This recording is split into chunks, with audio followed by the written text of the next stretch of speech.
Turnbuckle tension, the ropes might snap. Jake calling spots, Cody's laying the map. Spaz with the bent, or a joke then a clue.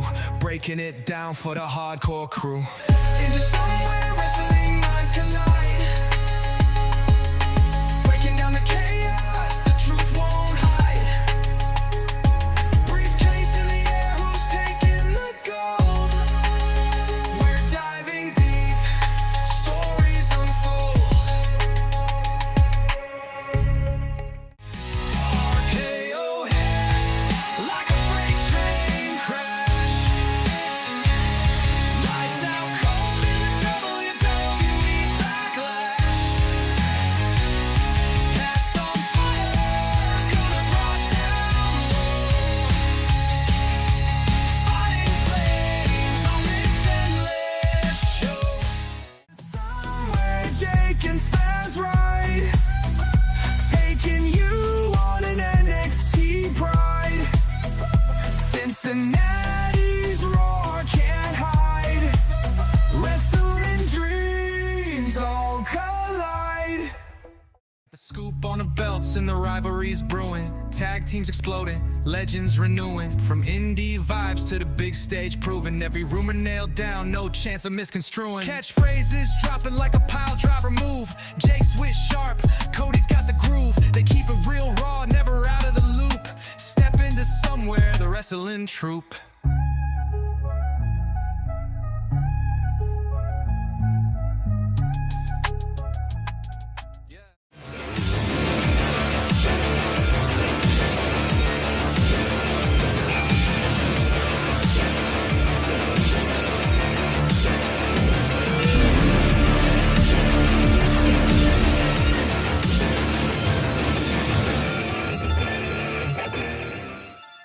Jake calls a shot, Spaz breaks the game. Cody's in the fray, adding to the flame. Ladders they rise, fists hit the air. Chaos erupts without a care.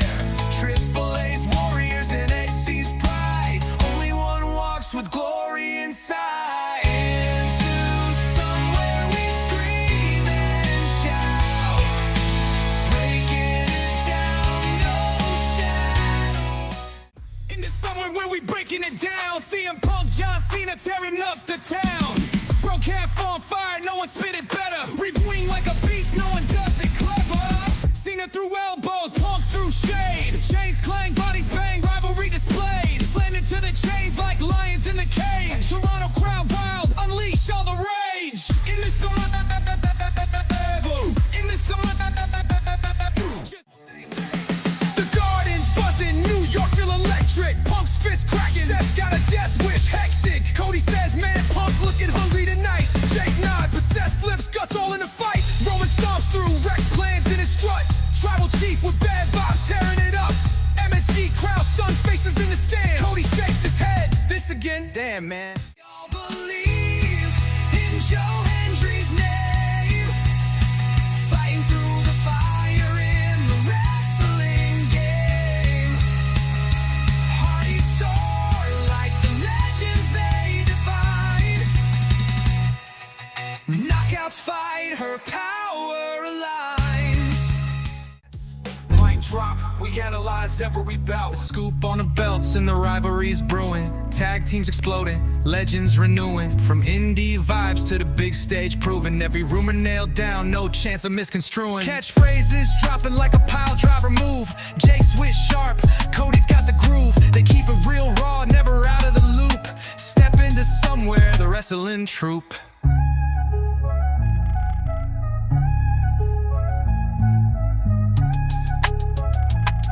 Yeah, yeah, yeah.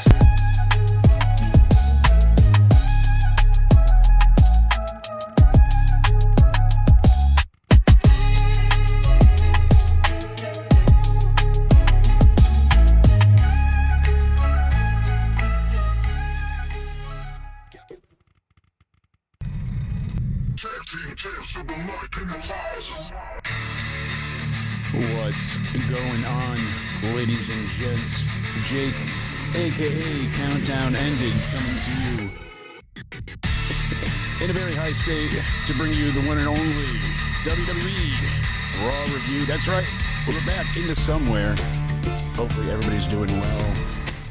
Lower that down as we go ahead and get into things. Hopefully everybody's doing well today. Thank you for joining me. It is July 28th, 2025, and this is your WWE Raw review. I am Jake DeMarco, and as always, I am joined by the one, the only, the man in mourning, Cody Onidi 316. What's going on, my friend? What's going on? Tonight's episode of Raw didn't feel like a go-home show, but there's other news that we should get into first, because what a week in pro wrestling. Yeah, it really has been. It's been a bit. The ghost of Hogan is looming over and ever present. You know, and it's unfortunate that his passing happened at all, and especially knowing that his last time It's there, like WWE jinxed it a little bit, because he they were was making like booed. those like death jokes with like Liv Morgan like with candles around her, like then New Day doing the death of thing the in tag team morning. division. Yeah, you know, it's in hindsight. Yeah, I mean, who thought that he was going to go ahead and pass away? But Because the rumors were debunked, right? Because people said he's on his deathbed, and like they were like, "Oh, that's not true." So I'm feeling like that rumor was true, no? Because it's not just a coincidence. Yeah, it was. Bubba the Love Sponge was right. Everything that he put out was, in fact, for lack of better terms. But yeah, he went ahead and for fact stated that Hogan was not doing well after he had to have a type of spinal fusion where they had to go through his neck, and it bothered his vocal cords. It left him unable to speak. He was having a lot of problems, and eventually Did they mess up the surgery or something? No, it's just a byproduct of anytime you mess with moving vocal cords to get to the, any of the, C-section of your vertebrae. Yeah, I mean, I have neck fusion as well, and they went through the back, but if you don't want to cut it open that way, usually it's a lot better to go into the neck. It's less trauma. I'm not a doctor. I just play one on here. So granted, yeah, the rumors were true. He was in a very poor, failing state for some time. The family was aware and knew of this because they set up like a home hospital. He wasn't seen in like any public eye. Like, I don't think he even and he is media, very right? his socials for the end of it, I guess, were all maintained by others. But I mean, he was a very social person. He was always out and about, and no one had seen him since the end of May. So really, unfortunate that his last time on WWE was him being booed, and pushing his beer, sadly, on the Netflix debut. But we wouldn't have known, and who was to know? The IWC has been mixed on this. Even the hospital rushed him out. They did it very quietly with police escort and the family at I heard about 3 that. a.m. Like, he was like secretly. Yeah, they took him out the back, and then they brought him back to the house where they set it up as like a make-home hospital, makeshift hospital best they could, and then eventually he went into cardiac arrest, and they called, and that was it. So it's very unfortunate. Did they know he was dying that night or did they just want him to pass at home with his? I think the hospital knew there was no more they could do for him. Apparently, that's the latest I was reading. So we even have USA Today, MSN reporting right now. WWE honors Hulk Hogan with another tribute on Monday Night Raw. I've even heard that they're going to do a third on SmackDown this week. I don't doubt it. Hulk Hogan is probably the biggest wrestler of all time. Yeah, John Cena might be the GOAT, but Hogan is the biggest. And you got to honor him as much as you can. I mean, there's not enough they can do, I don't think. Hogan had to job out to no one because he was like, Ozzy, hang on. You can't get enough credit. I'm taking you out of here. And I don't think they've still done enough. I don't know. Like, I don't think they did much tonight, right? Besides they did. If you were using the VPN and not watching commercials where they were still pitching real American beer with the Hogan commercials, my buddy Patrick messaged me like, "This is pretty distasteful," and I'm like, "Oh, I'm not watching commercials. I didn't realize." And he's like, "Yeah, they're still using the Hogan." Like, I know the ad campaigns are set up long in advance, but maybe suspend the campaign and don't have the guy that just died pitch his beer on your property. I know he opened up. He was starting a lot of businesses lately, right? His beer company, didn't he open up a restaurant somewhere? Oh, he's had several restaurants, bars, karaoke facilities, and just tons one of things. Recently in New York City. He was supposed to have the George Foreman grill, don't you know? But that didn't work for him, brother. He missed that phone call.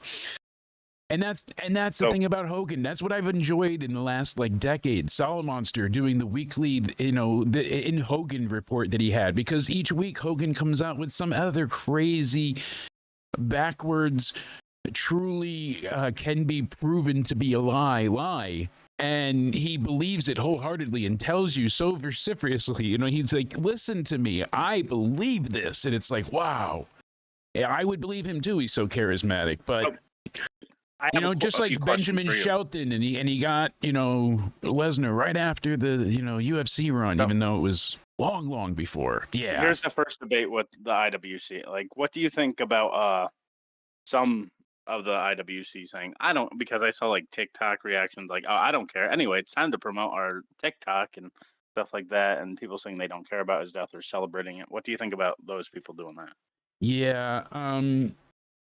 So there was a lot of coverage on this as well. Why does Black Twitter hate Hulk Hogan? And it wasn't just a Black Twitter. It wasn't. People in general were celebrating his death, which I thought was vile and disgusting. I mean, basically what you're saying is someone can never change. He apologized. He went directly to people numerous times. He tried to make good for it. He said things out of anger. And do you think he is a racist, or do you think it was one bad moment? So, just off that one guy. I think he was using words that he probably had used in behind the scenes times comfortably as well before. But I mean, people posting Satan about to have his way with you, brother, and cackling like this is a great thing just blows my mind, and. Yeah, exactly. We wouldn't be here without two people right now. One is dead and the other one is most wanted to be, no longer here with us. Good old Vinnie Mac. People were just kind of cackling on Twitter, and what they did to Chelsea Green was disgusting. It's not like she said and glazed Hogan as being like the best thing ever, and she just said like honor the guy. Like this is so fucking ass backwards though. Like people that are celebrating his death are the good guys here, and no one's criticizing them. But people trying to honor the man go after them. It's fucking insane. Yeah. So they also found there was a couple of times that Hogan used these words and stuff. So and we don't stand for that here. Into somewheres for everybody. Come on. But we tried to be realistic. He had recordings from the jailhouse when his son Nick was in there, when Nick caused that accident, that terrible time that was, and how he handled that was not great either. But they have those phone calls where he used the N-word and said a lot of disparaging stuff. So it's there was evidence for it, but you're saying people can't change. I still don't think it's right to crap all over his death. I don't think saying that is a crazy response or something. But do you think it's?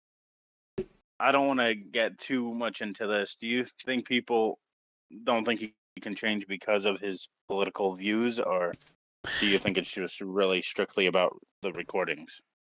I think it's all of the above. I think it was a melting pot of him destroying his own legacy for so many years, a la the one and only.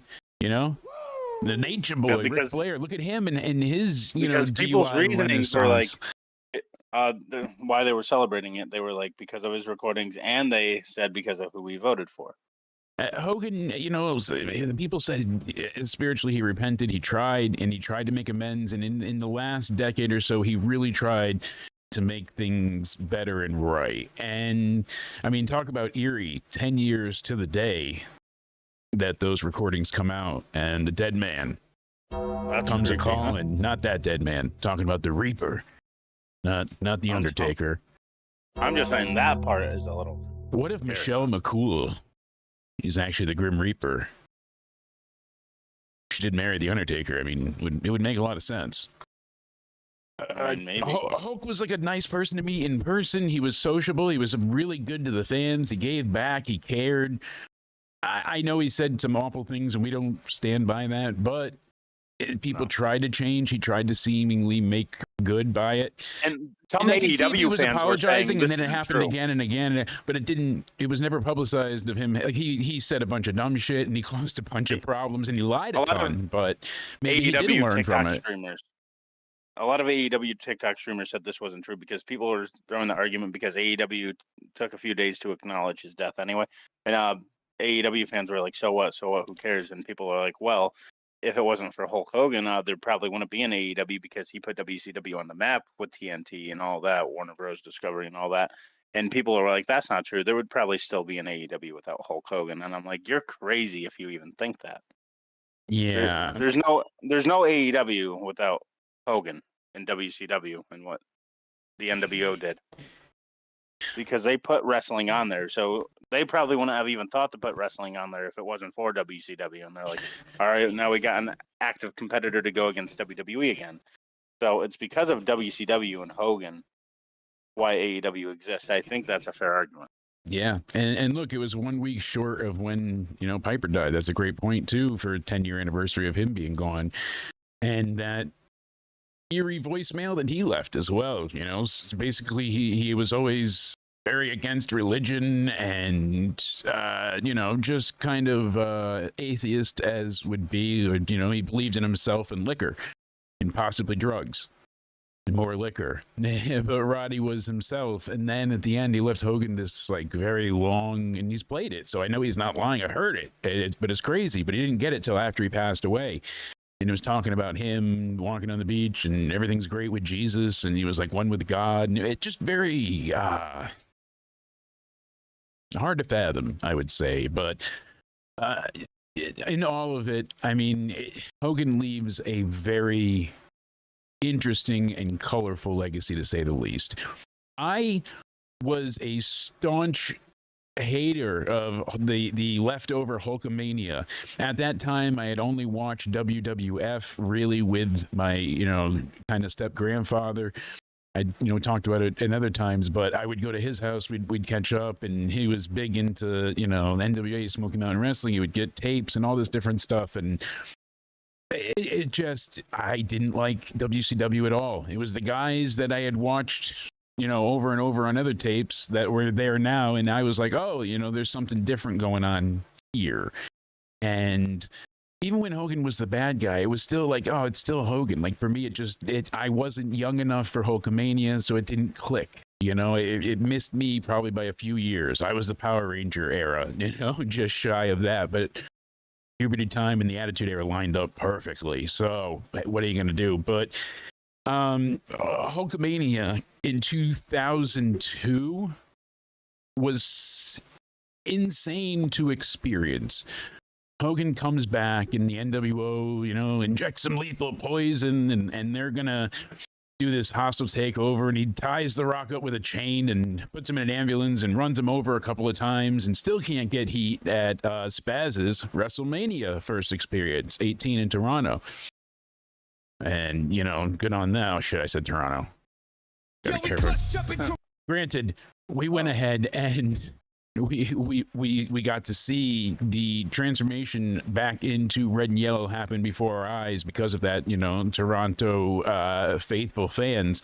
And holy hell, was that incredible. And then I got to experience a Raw with him not that long after. I want to say it was with the Undertaker feud, maybe earlier. I've been to quite a few and they blur together, but I remember seeing him. I still have photos somewhere I've got to dig out. But seeing the fans lose their mind as Hendrix hit and he walks out and he's got the boas and there were women shaking and babies thrown in the air kind of idea. It was insane, the power of Hulkamania. And it was how could you not get into it? To feel the resurgence, the renaissance that was Hogan, and how he could find a way not to reinvent himself, but to reinvigorate himself time and time again.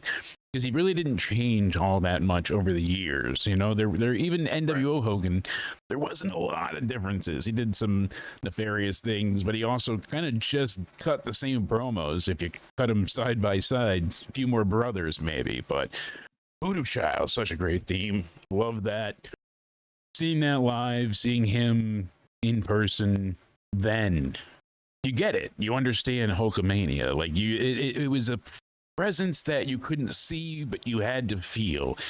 It was an aura about it. The fans just lost their mind. I hadn't experienced a pop that loud in some time. I'm telling you. You know, the loudest one I had seen before that was Triple H's house show return before he came back from his injury, which wasn't long, I think, before then, anyways. But granted, I you know, What's your I do send top- condolences to the family. I don't know if you got a top 5. You got a top 5 Hogan memories.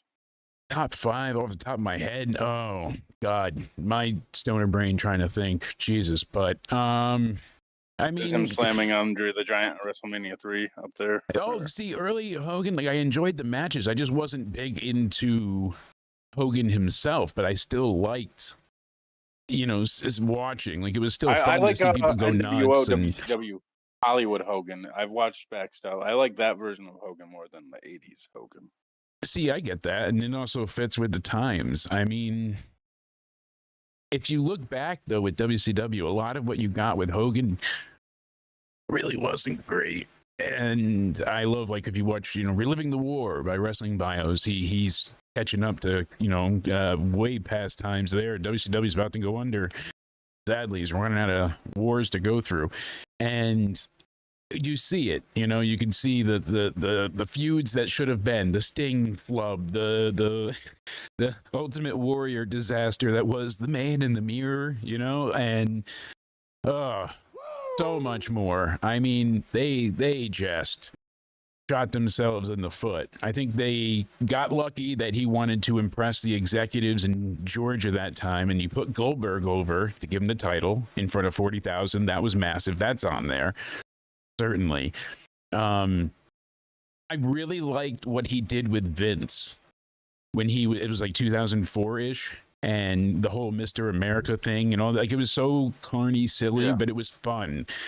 And the lie detector test, and, you know, and you got Vince calling himself a pervert and the thing's dinging. Like, it's great. It's just classic Vince. And that Hogan played off of him as the good guy, the super good guy, so well. Well, you know, the legacy that he leaves, it's complicated, and I feel like everybody's is in some way, shape, or form.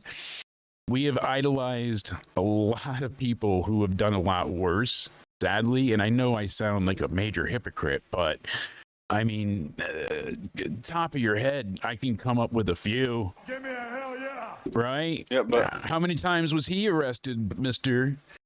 Stone Cold? How many times did you beat your wife into submission, Mr. Hell yeah? Give me a hell yeah. And we cheer him on an ATV like it's GTA. that's a fair point. Throwing And that out there. I don't know what it is about Hogan, but like stuff disgusted me though, like comparing him to Chris Benoit. Yeah, that doesn't compute at all. I mean, he said some hurtful, hateful things. He buried some people, maybe you could say, along the way. He screwed people over in businesses, but I always feel like the amount of good he did kind of outweighed the bullshit Like, and the bad. And Booker then he tried to T, make like, good has for it. And he really didn't just be publicly like, oh, I'm sorry, defended Hogan, disappear. right? Like, he really went in front of, like, black campuses and apologized. He went on that whole apology tour WWE sent him on, but it was like, it takes balls to sit there in front of people that hear you say these awful things and all the N-word dropping that he did. And you have to sit there and take that and be like, no, I'm sorry. I was wrong. I had hate in my heart. And that shows character. That shows a desire to change, because he could have just kept his money and stayed home and disappeared.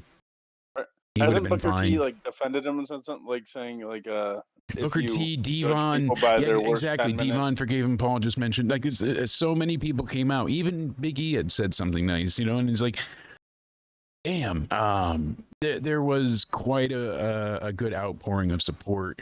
I appreciate the discourse around it. I think it's good to have a discussion, but not the outright hate that happened. Right.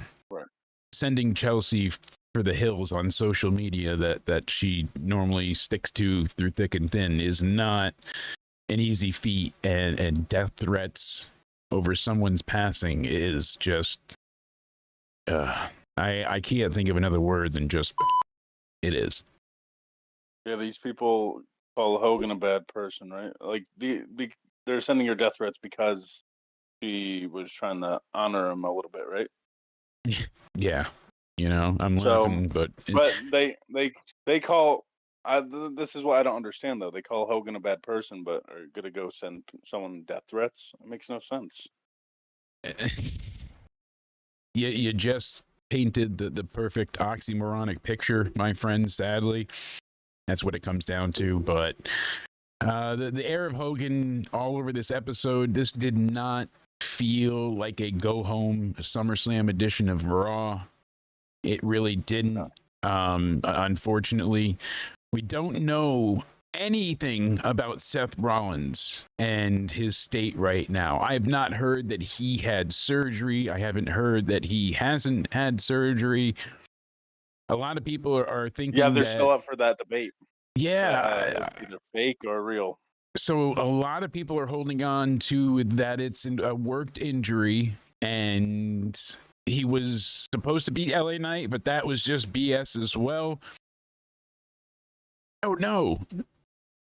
I mean, we saw an audible called in real time. If they faked it, they faked it. But I don't think they did, because But I then don't they agree had with that, because the Money in the Bank contract is structured to be a surprise anyway for contract cash-ins. And you know what?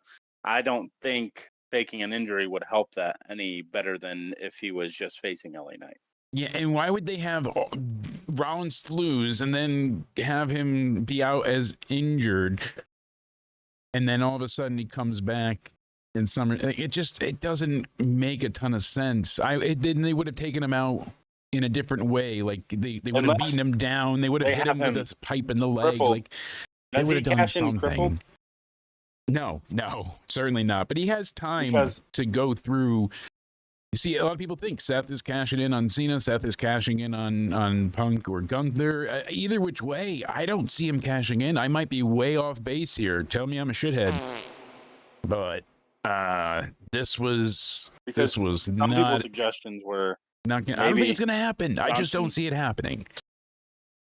Bronson Reed and Braun Breaker just beat the shit out of Gunther and CM Punk, and then beat them to the point where Seth Rollins doesn't even need to do anything, and he can just put his foot on one of their chests and pin them that way. Yeah, I guess, but then what does that do if he is injured? Now you're just, Because I don't like that either, because I agree with you, because he's an injured champion. Why not have someone that can actually be there competing, So exactly. I don't understand.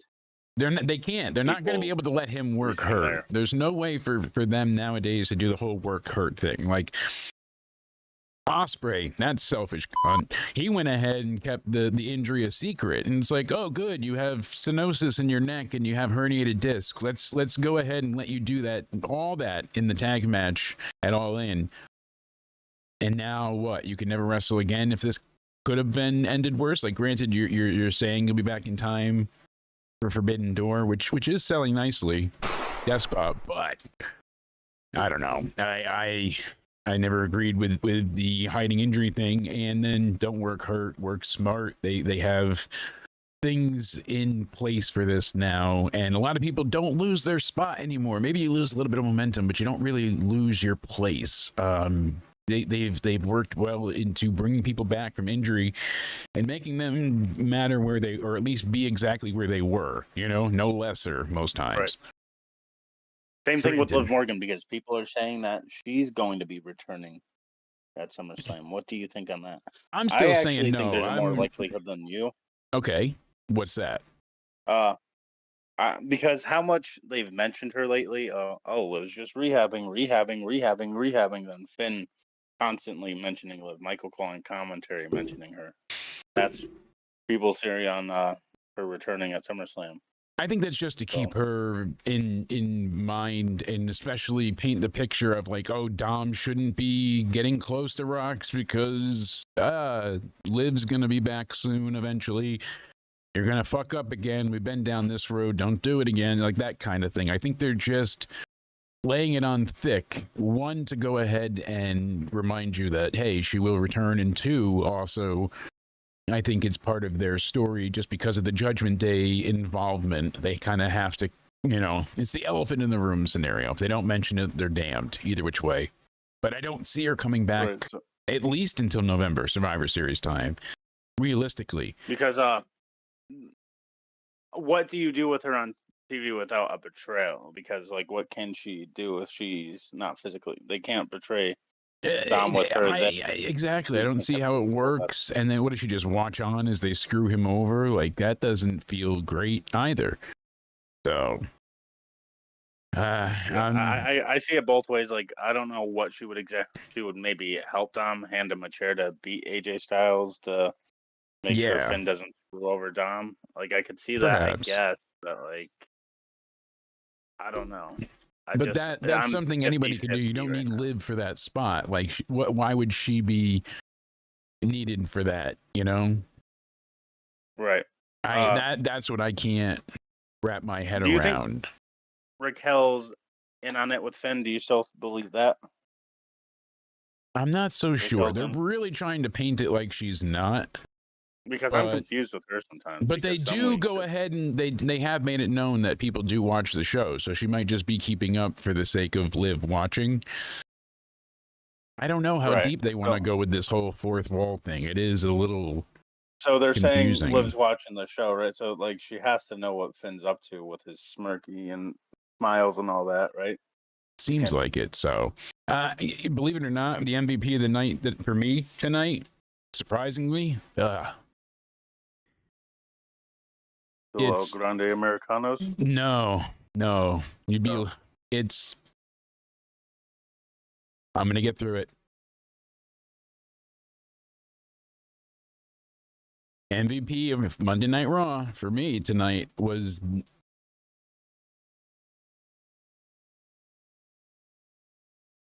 Naomi. Today, Junior. Okay. Naomi. Yeah, that's right. I had to Watch out. couple of those in there. Bazes. So no, honestly, Uh-oh. I'm enjoying her. What's all that beeping? Is Baz blowing up your phone already? Yeah, he's ripping pissed. Well, he'll yell at me after, and God knows how he's. Oh yeah, he's really pissed. You weren't kidding. So yeah, you're not going granted- to tell him I scripted you to say that, right? no, granted, no, they don't need to know Because that. I like Naomi. I enjoyed this not only just the promo from her, but the character work. The crowd is getting behind the proceed with caution line. They want to chant it with her. I liked her new entrance. Right, this is new. I haven't seen this entrance I like yet. Unless Naomi. I'm There's one thing I don't. high. They'll grow on me.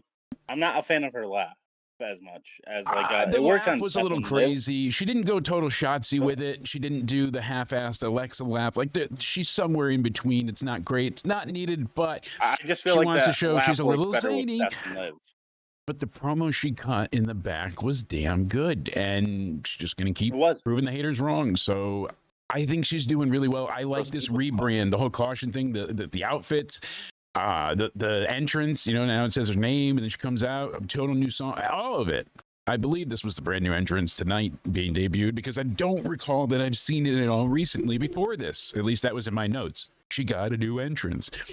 The 8-person tag we'll get into definitely felt like the most Hogan-esque tag match ever. It was all about, isolating the babyface, keeping them from getting the hot tag, eventually building to the hot tag, getting your big move, and that was good, but nothing great. That they needed something tonight.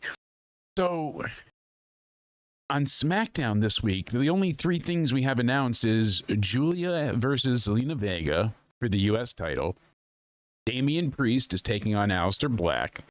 And then Angel Humberto, Los Garza, they're having an open challenge for the AAA tag team titles.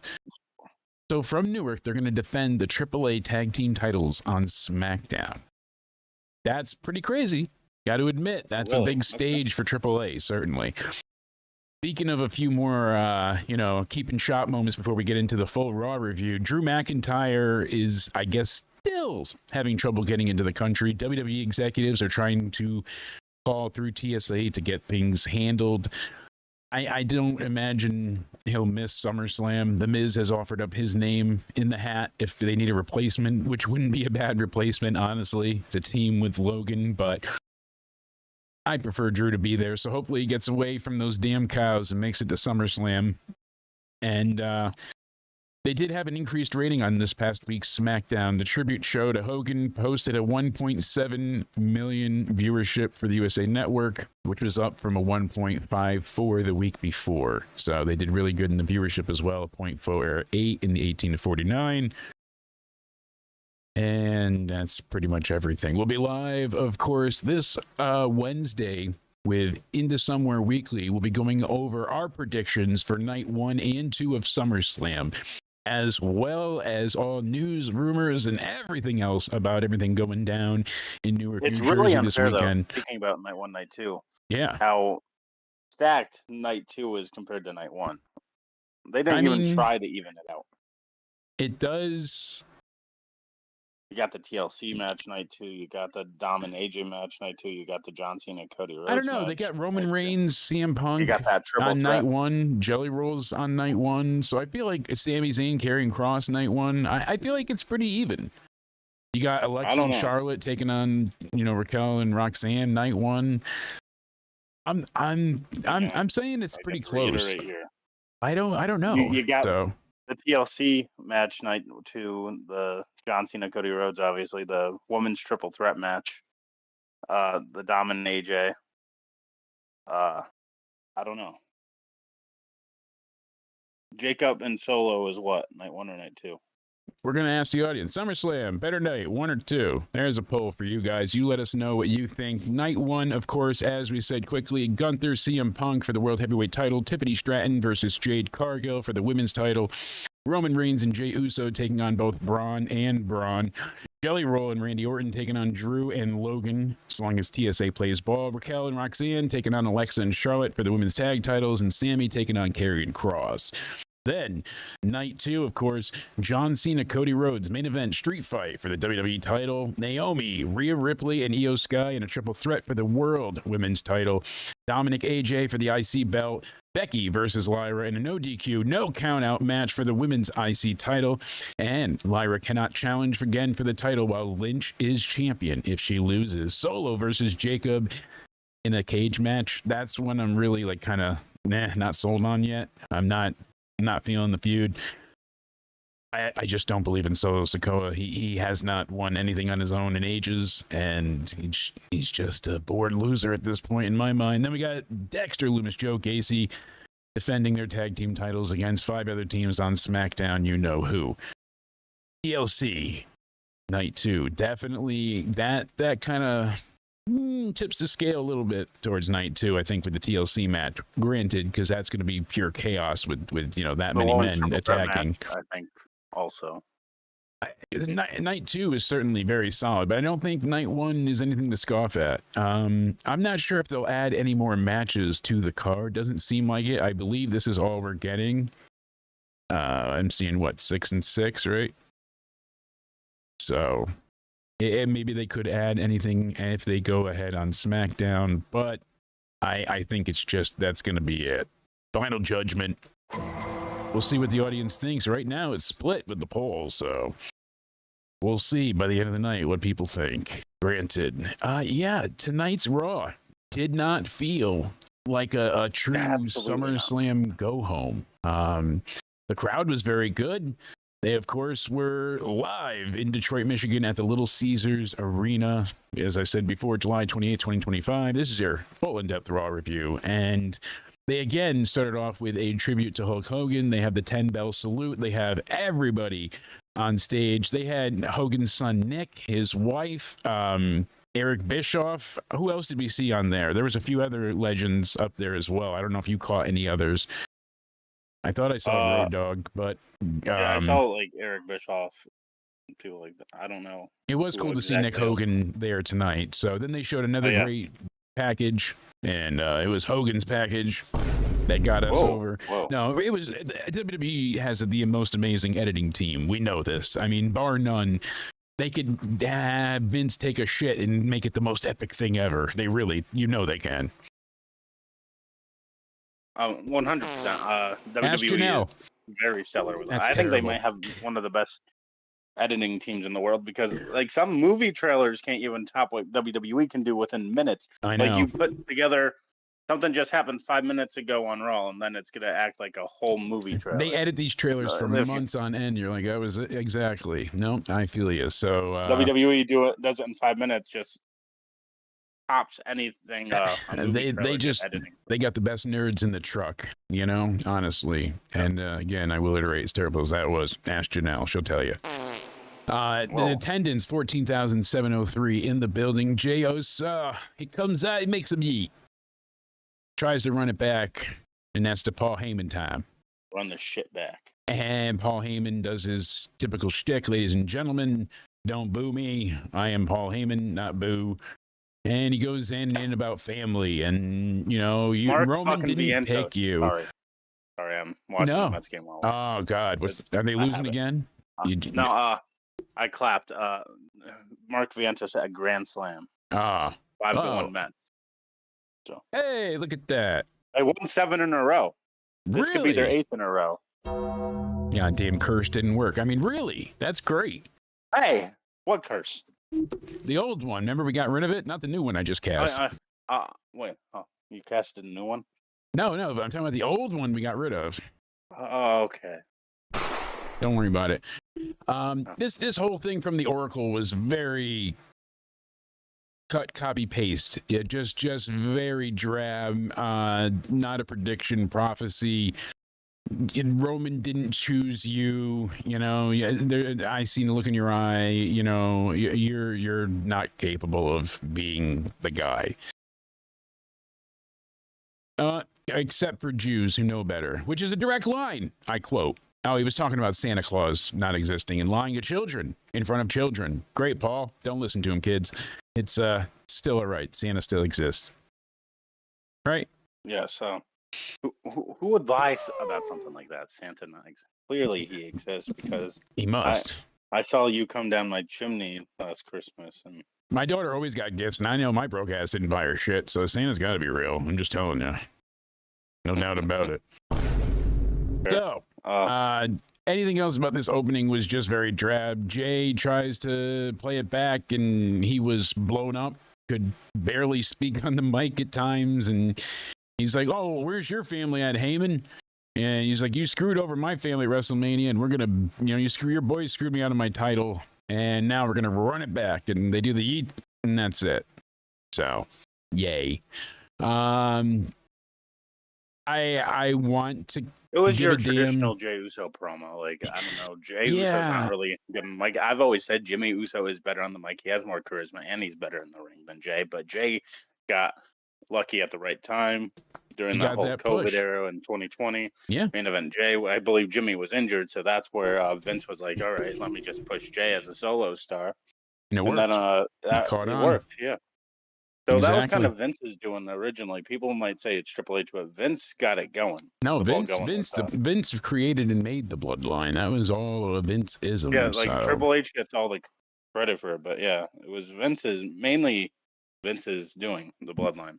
Yeah, so. I want to care about this tag match, and I know they had a hell of a beatdown to end the show, but let's not defend Vince McMahon. Act like we're Vince McMahon defenders, by the way. Before no, certainly not. But I'm not screaming to see Roman Reigns go and Roman Reigns. I'm not feeling it. They don't need to do that chant for everyone they see. This feels like I think Punk said constellation, but consolation prize for.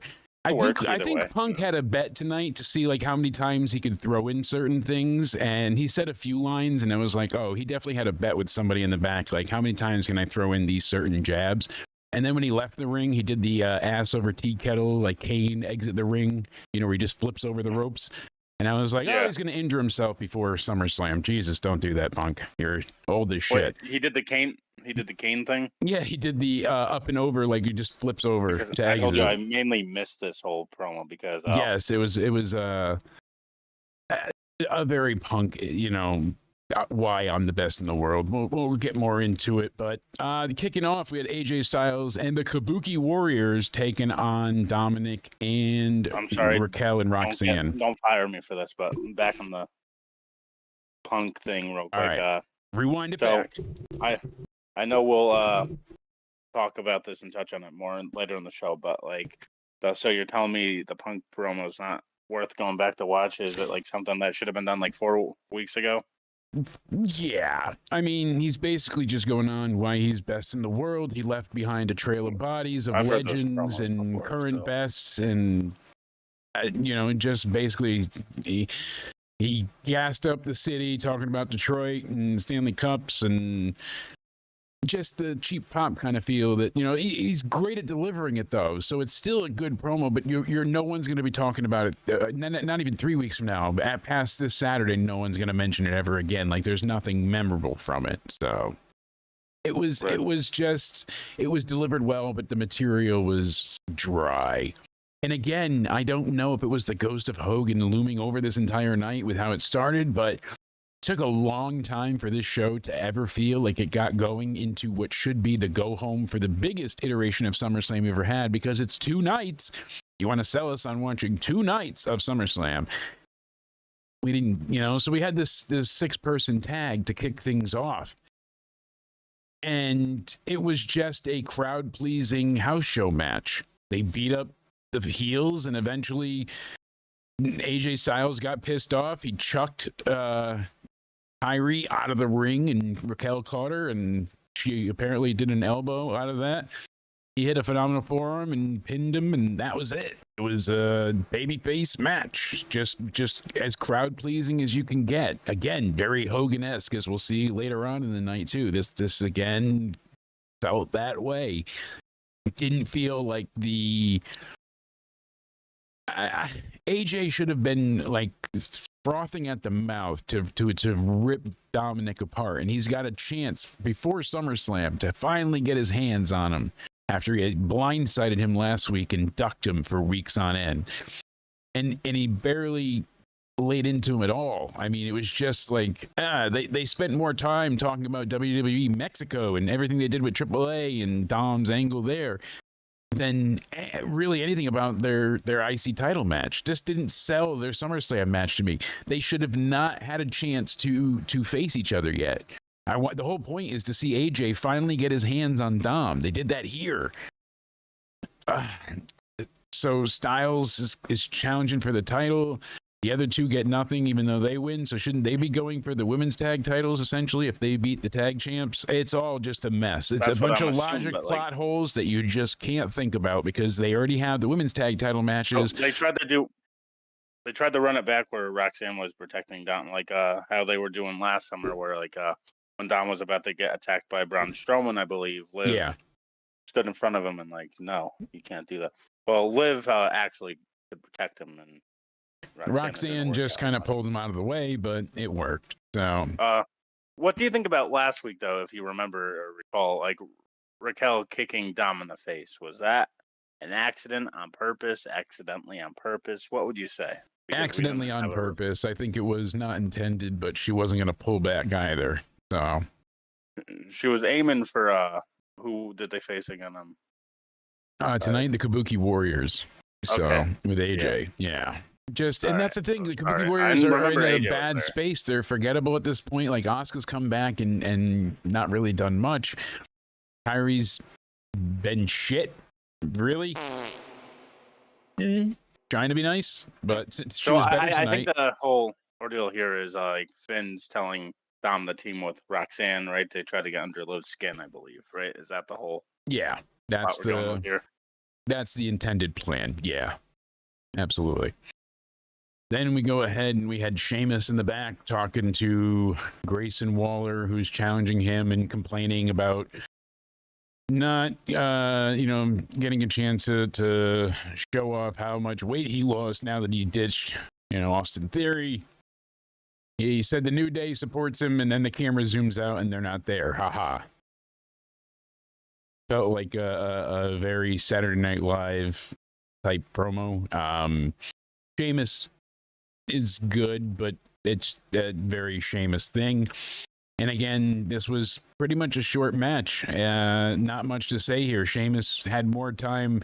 In the break, he was going and signing fan signs and stuff and meeting people and taking pictures. I was like, that's cool to see at the live event, him just walking through the crowd and waiting for Grayson Waller to come out.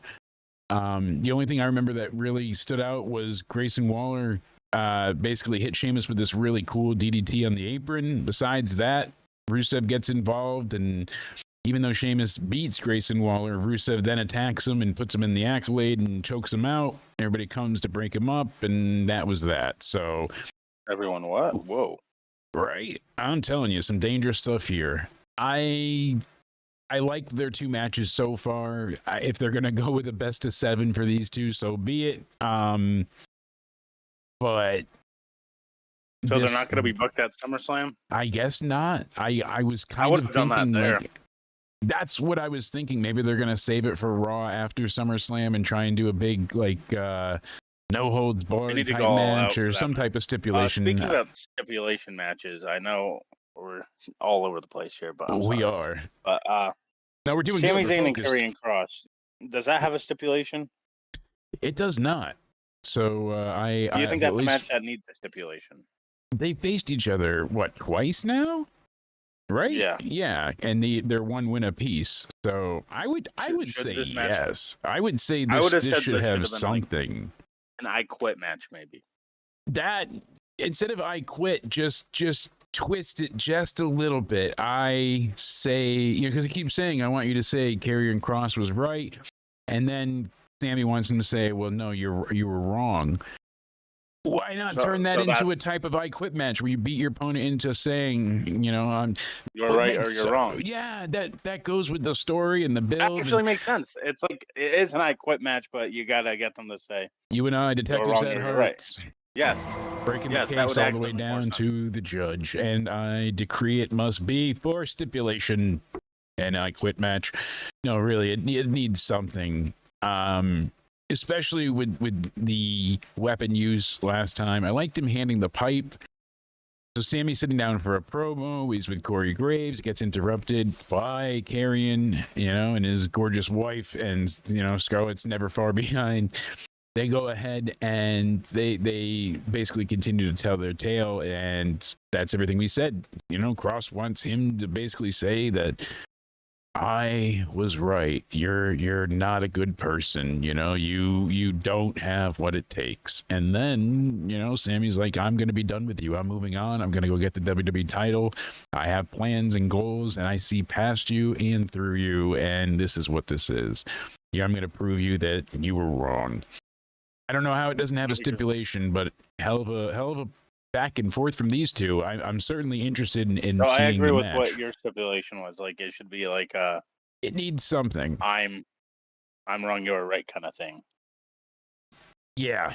They could have twisted the I Quit rules a little bit and made it into something bigger, especially for SummerSlam. Like you said, night one needs maybe a little bit of help. The polls still split at 50-50, but Another stipulation. I'm sorry again, off the tracks. Jacob in Solo's match, steel cage. Wasn't there a twist to a steel cage? Speaking about, was that a fight pit? What was that like called? That other steel cage? That Matt Riddle and Seth Rollins. fought in? yeah, I No. think that was the fight pit that they had at SummerSlam, right? Why don't they bring that back?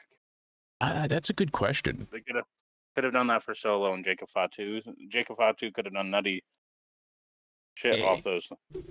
They could have done a lot with this, and I guess the whole thing is, we'll put him in a cage to keep the interference from happening, but that's not what's happening. Cage matches No, do that, but gotta reset the and people say because of the door, but there's no roof on it, so people can easily just climb in it.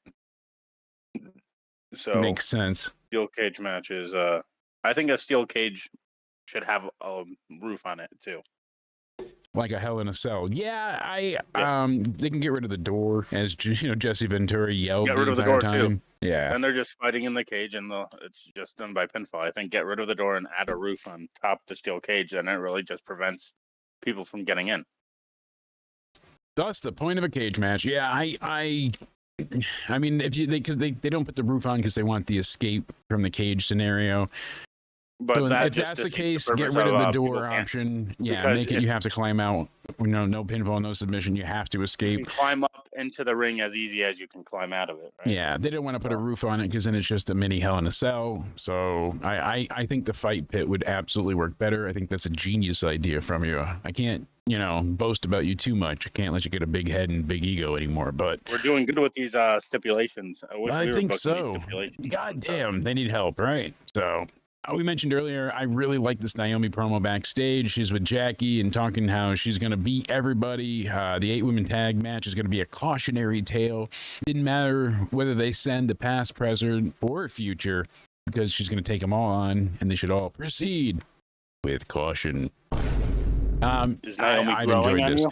She is like a fungus. She is, and I'll give them This credit. is blowing up your phone again. I can tell. The beeping, He's beeping. ripping pissed. I've got like 19 messages and calls and texts. It's just Well, been that was from before. So now how many do light you up have in the now? background. Oh, he's at least another 7, give or take. Oh man. Yes, indeed. You do. But he's not happy. Yeah, that's for I sure. think you pissed my dog off too. If you can hear the dog barking. Yeah, can't, but I believe it. We had a nice little promo backstage as well. Bronson Reed was getting pumped up, and basically Braun Breaker said, "You've got this, we've got this." Bronson walks out, and then he's like, "Well, that worked, and I've got a plan." And the plan was attack Roman tonight, apparently. Brilliant. Great What a plan. Yeah, took a long time to think of that one. Had to go to Harvard. Lyra. God, this kills me to say, because she's trying, but this was bad. She came out looking like a 13-year-old on a end of a Make-A-Wish journey, being like, "Hey, you get to come out and cut a promo in front of Detroit." She looked tiny, especially in those gigantic shoes. She kind of did this silly little hop, and then she's like, "Oh, these big shoes, I'm wearing them because they're Becky stompers." And the crowd was just fucking dead. I mean, so fucking dead. It was abysmal. I felt my heart just, it broke for her. It was painful to see. I'm like, just ring the bell. She's a cook done goose. Cook done goose. So she then says that in 2 weeks, or in 1 week, she flubs again. Now the crowd's becoming restless. Before they were just uninterested. Now they're unimpressed and restless. So they know Becky or Bailey, somebody's got to come out here and make this salvageable because this is shit. So she's saying she's going to be the first. The segment because she was just lost? Or... I think so. They sent her out there for help. Yeah, Becky was like, "All right, let me go save this lad," because she's like, "Oh, if I don't become the first 2-time IC champ, I can't be allowed to challenge again for the title while Becky is champion. Some fans may think I'm playing into her hands, but I've seen all of her matches and I know what she's capable of. And she doesn't know what I'm capable of." And it just came off so disingenuous and so flat and dry. They're making her be like this baby facing them, but like when the 3 of them were feuding, Bailey, her, and she was Becky, real at times. like, she was pissed off. She had emotion. Exactly. Now they've neutered that seemingly to do the penultimate good guy, bad guy thing. And it's like, God, no, I don't want to see it again. Like we've done this. We don't need it anymore. I think she needs to be Why in that do we need tweener one role more? like me and you discussed. Like she needs to be, I don't give a shit about good I wouldn't guys, have had bad either guys. of them just... come out tonight. I would have not advertised this, sold this match anymore. I would have left it just what you already have. Just had Bailey cut a promo, and I wouldn't have done it. So Becky comes out, and then, oh, look at that. She attacks her and with a kendo stick, and they're fighting off, and then she goes to put her in Nightwing, and Becky runs away. Yes. So this match is a no DQ, no count out match, as well as Lyra cannot challenge again if Becky Lynch is champion if she loses. No DQ, no count out match is basically a street fight in a way now. Don't tell them that we figured it out, or they're gonna make them not have the match. So fair enough. Yeah, it's a little. What would you have done here? Would you have had Bailey be special guest referee? I don't know if we've seen that. that would probably be more interesting. I like where your creative brain is at tonight. I probably would go that way, if anything. That seems to be because Bailey is going to get involved. She's going to play into the finish. We just don't know how yet. Is she turning heel? Is she helping Lyra? We don't know. We'll get into it on Into Somewhere Weekly this Wednesday when we give our SummerSlam predictions. That's for sure. But boy, oh boy, I could not give two Detroit fucks about this match. Jesus, titty humping Christ. This was bad in every which way. The beatdown was bad. The promo was bad. This brought down my interest. This wasn't so bad. It was good. Like, no, this was just bad. This was boring bad. I'm sorry. They hurt themselves here. In-ring wise, it's going to be a good match, but I don't think anyone's going to care for it because. But the thing is, we've also been seeing this feud play out for some time now since Mania, and it's feeling a bit old. We've done this since April now. You know, right. they fought together twice, and then she turned on her the very next time. So, that same night, I should say. So what really more do we have to offer here between the they had the great triple threat. I wish they just ended it there and had either go with Lyra and Bailey as their own thing or have Becky go face somebody else for a little bit. But what curse did you fucking put this new curse? Because now it's 5-5. I don't know what you're talking about. Curse. Said something about a new curse. It's weird. So we then get I'm gonna have a crash out like Spaz if this continues. So now you're gonna have two co-hosts of yours. He's legit mad. Like, I'm not even kidding. He's just sending so much stuff. He's very angry. He's got a bunch of memes that calls me an asshole. I'm about to join. How dare I turn on him? What is wrong with me? You turned on him? How could I like Naomi? Yeah, just a bunch of terrible stuff. I mean, God. How did you turn on him? Because I said Naomi did well tonight. She was my MVP. You know? Now Padres have taken the lead. So you cursed my team again.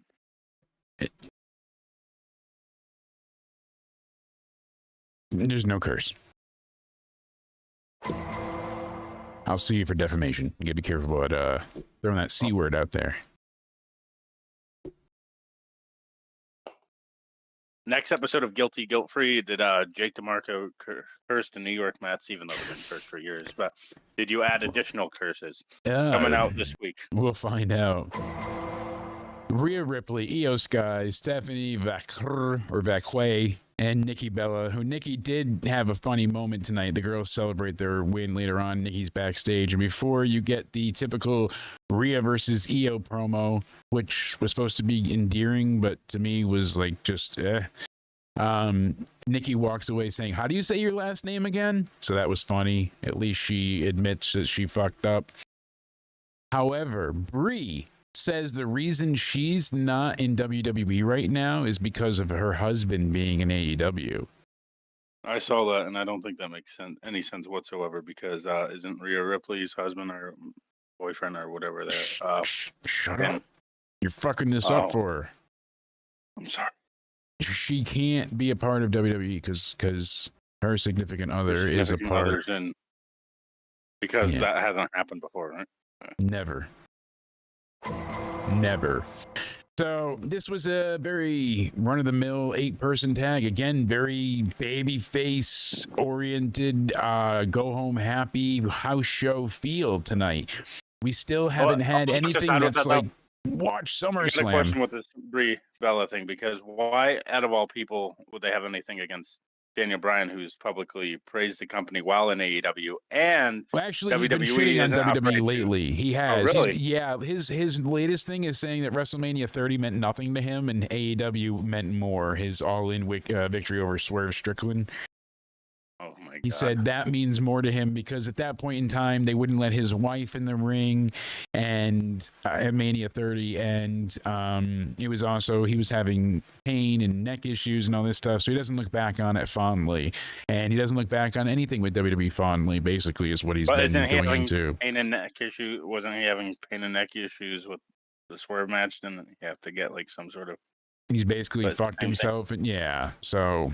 And then he So- wrestled at Wrestle Dream after that, and he's been gone since because he needs neck surgery and won't get it and keeps going numb and has worsening symptoms. And everyone keeps saying, hey, he wants one more match, and he's probably going to end up killing himself. So let's not have that, I gotta would you? ask.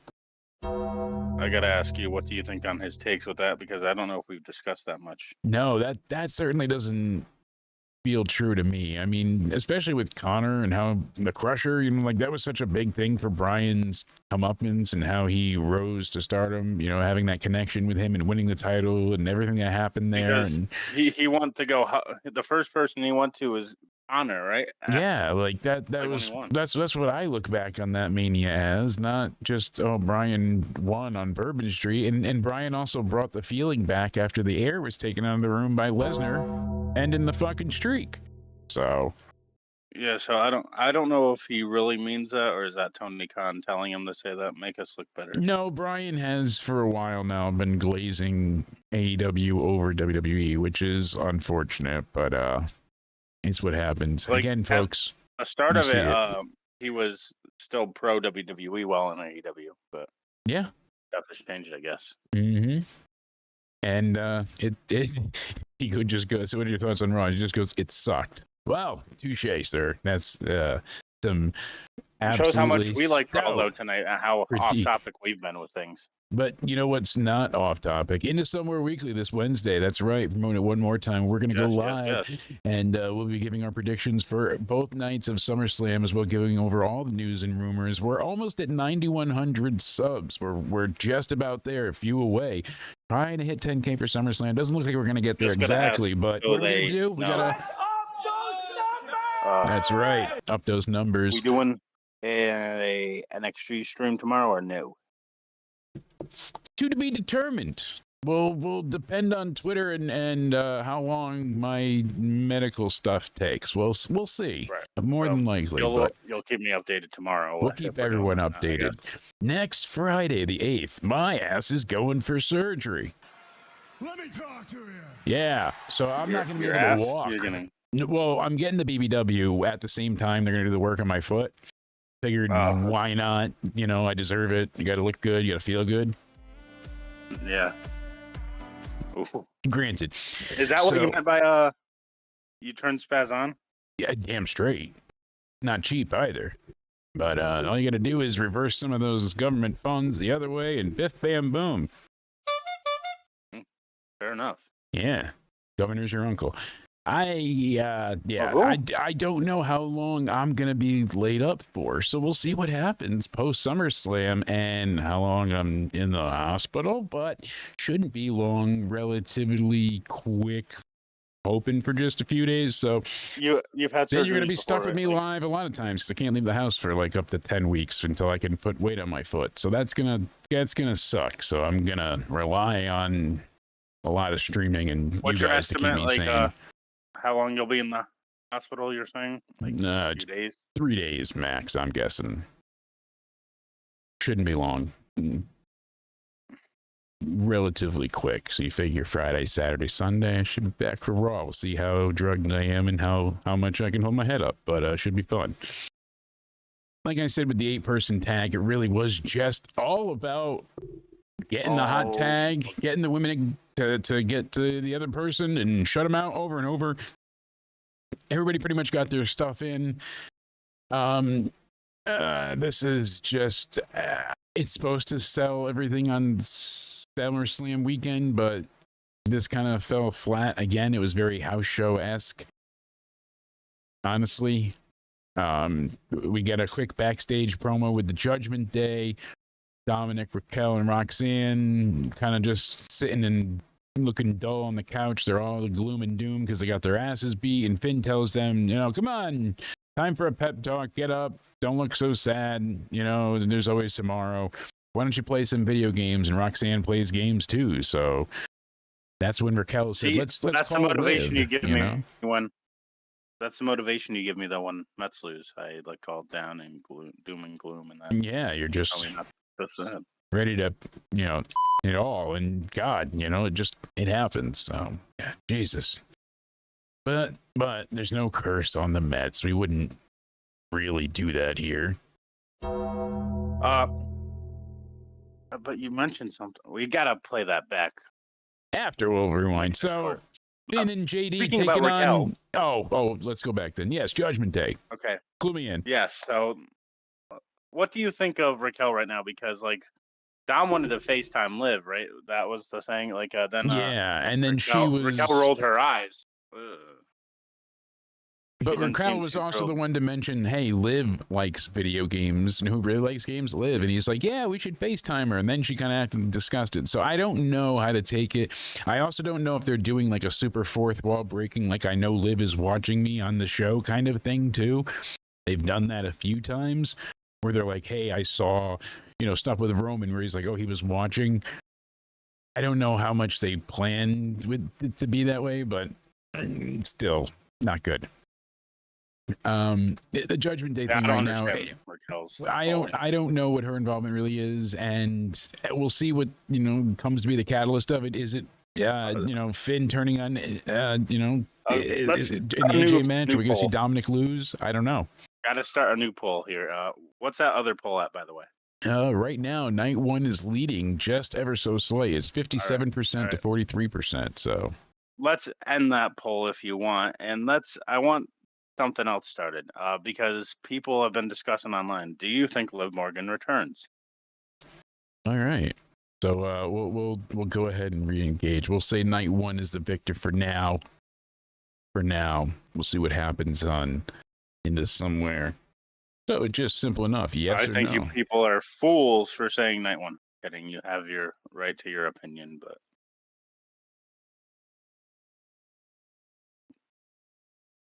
we'll see. Does Liv return at SummerSlam? We'll find out. I'm not so sure, but I'm still thinking no. I don't think she can't get physically involved. What does she do? Pretty much everything we said. It's just it feels shitty. Granted, if Liv is okay and able to be in some type of physical, competition way, maybe she can't have a match yet, but she can get some. I don't know. I don't know what their plan is, but it's weird if she can't compete. Trail happening soon, right? If she can't get physical, like, how does what's she the get point of prepared? adding Like, her? just has to watch. Maybe she comes back, but it also seems like they're not going to do this betrayal yet because they're still trying to push Roxanne on Dom. So if Finn turns on him this week, then he's not going to be getting his way with Roxanne being the one to break up him and Liv. So it feels like they're not going to do the turn at all. Dom's gonna just get attached back to Liv, and then I'm not so positive what they're planning here, but I don't know. There's a lot of plot holes like that tonight. And Dom go together though. I think Dom this time cares for Liv instead. Like, I think it's different than his relationship with Rhea Ripley. What do you think with that?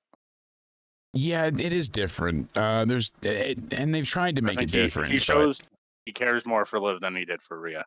Yeah, Rhea was more like, don't protect me, don't do it, anything. And she's more like, she'll stop and help him, but she'll also go ahead and.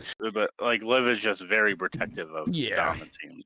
As we're saying here. But what I really want to know is, do you know who this is? The second luchador to come out. Because I know. Who's under that mask? I do know. And we'll get into it when we get there, because we got Finn Balor, JD McDonough, current Raw World Tag Team Champions, taking on the LWOs. Being me though, by the way, you texted me saying I thought you were there. I mean, you did say watch this run out, so I wasn't sure if you just were time traveling again. I was talking about your feed? out of your basement, running out of your basement. Watch this. That they were already tranquilized, so they can't go far. So Joaquin Wilde, Cruz del Toro, LWO, they're fucked. Does anybody give a shit about the LWO? Because this crowd didn't. They cheered the heel Judgment Day. The whole time. LWO is amazing, isn't it? They're a good tag team. They work well together. They've just not been presented in a way that makes us care. this has been a few weeks where Finn and JD have been getting cheered. So who's going babyface? Liv and Dom or I mean, they Finn got and some small "this is awesome" chants, especially when Del Toro did that coast-to-coast drop kick on a McDonough that was upside down, Tree of Woe style. That was a crazy moment. Besides that, though, it wasn't until El Grande Americano showed up and tried to, mess up the tag match for LWO, but that's when Dragon Lee comes out and they fight to the back. But then, all of a sudden, Del Toro kind of gets up and... or no, was it Wild? Either or. They're up top, and a second luchador goes ahead and hits him down. So, it was Del Toro that went up, and like I said, the second luchador comes out, takes him down, and then disappears. And they're like, "Oh, he's a foot shorter."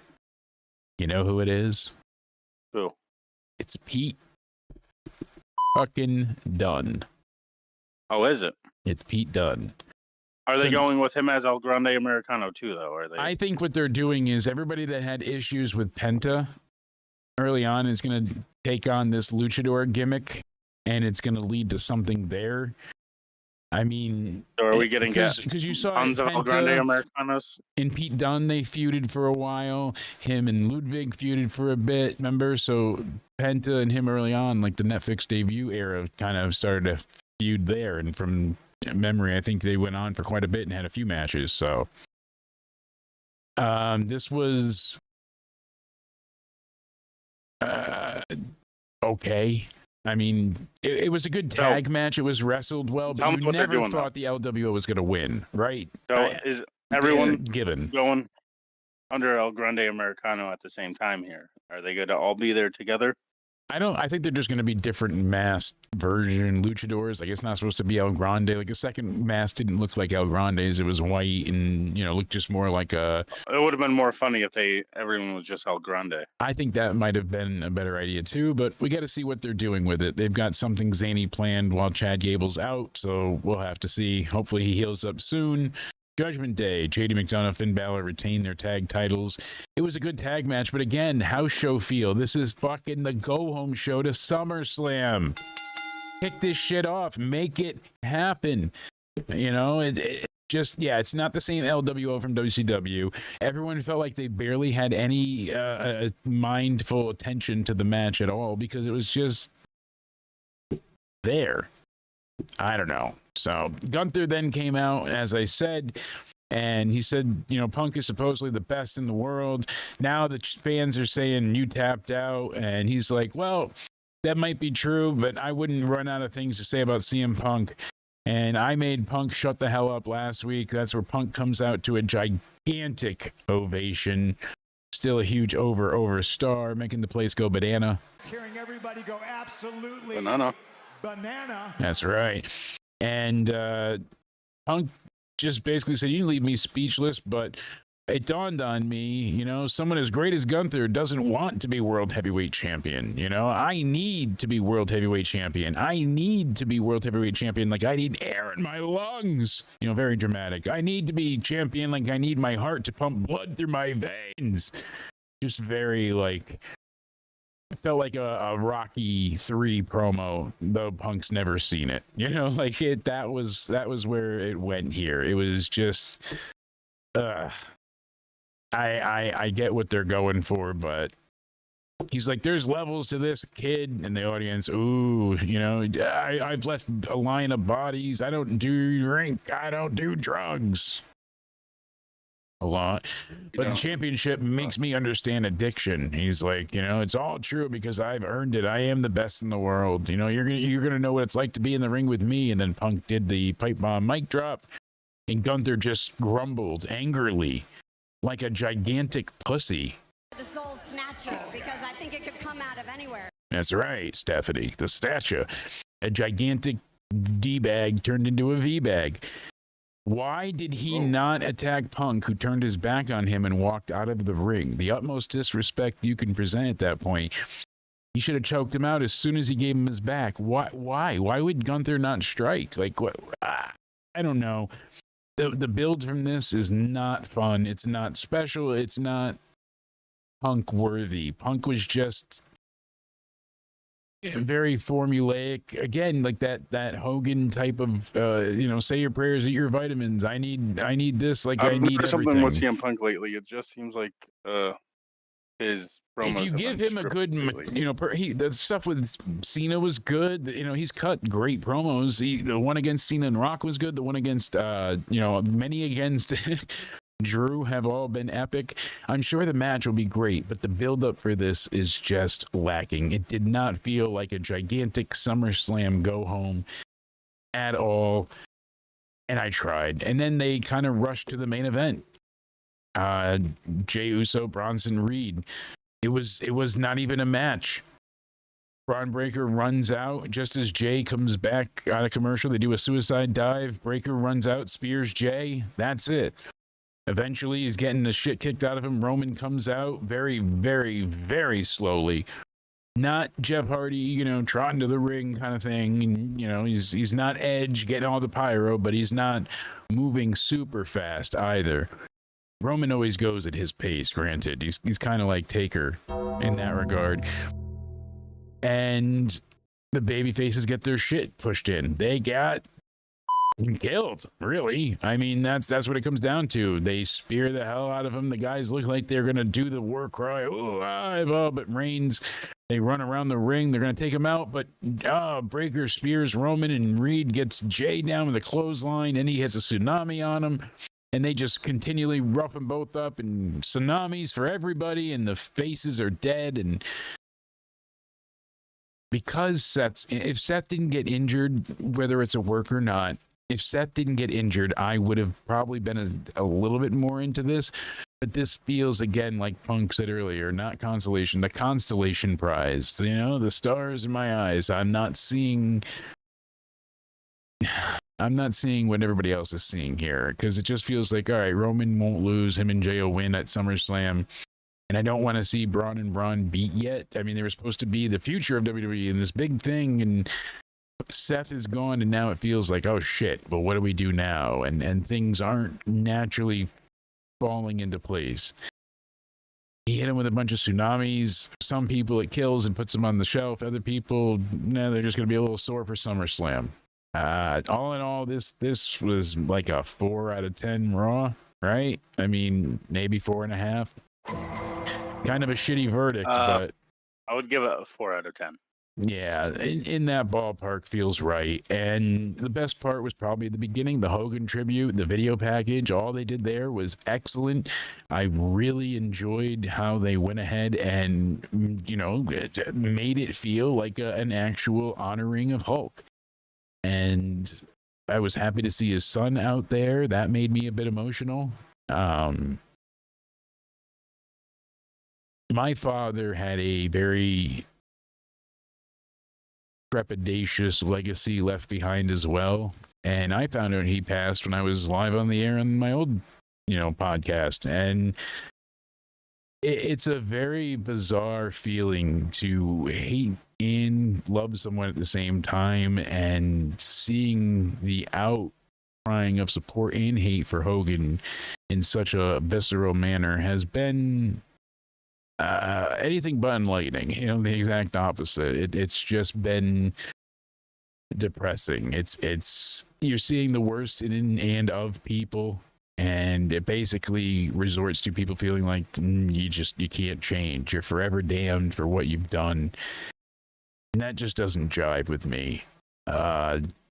Rest in peace, Hulk Hogan. This Raw, I verdicted with a 4 out of 10. Honestly, I think SummerSlam is going to be a blast itself. The matches will be good. Fuck the build. Damn it all to hell. I mean, as much as the weekly shows need some work, we'll see how SummerSlam comes off, but it seems like they've got things planned. These matches feel quite big. We've got Cardi B hosting. Speaking of, I dealt with Travis Scott, right? We got rid of him. That was good. And then we had to go ahead and deal with this bullshit yet again. Cardi B's theme for SummerSlam. I cannot hear it anymore. It is making me so fucking angry. I can't. You started apologizing to Travis Scott after you heard it.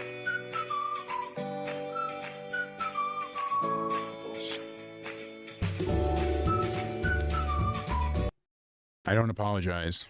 Okay? Travis, he entered my home. He deserved it. That's all there is to it. You gave Raw a 4.5. I gave it a 4. Unfortunately, that's what it deserves. Let us know in the chat what you guys give Raw yourselves. I'm sure it'll be an epic match. Cody Ray says, no chemistry. My guess is we'll see Seth Rollins come back and cash in on the final day of cashing in. That could be something they do as well. Day 364 out of 365. So I'm just going to keep taking those goddamn happy pills until this show makes sense. But until then, we'll let everybody know about the NXT review tomorrow. But we'll definitely be live this Wednesday for Into Somewhere Weekly. We're going to go ahead and break down everything that's coming up for SummerSlam, give you our predictions and the full preview of both nights of this weekend's premium live event. Cody will be there in person. We got a man on the inside. We'll be having a bunch of people stop in and out. It's going to be a great time. You're not going to want to miss it. That's for sure. So thank you all so much. Hopefully you guys continue to subscribe, hit the like button. Cody, my friend, tell these people where they can find you.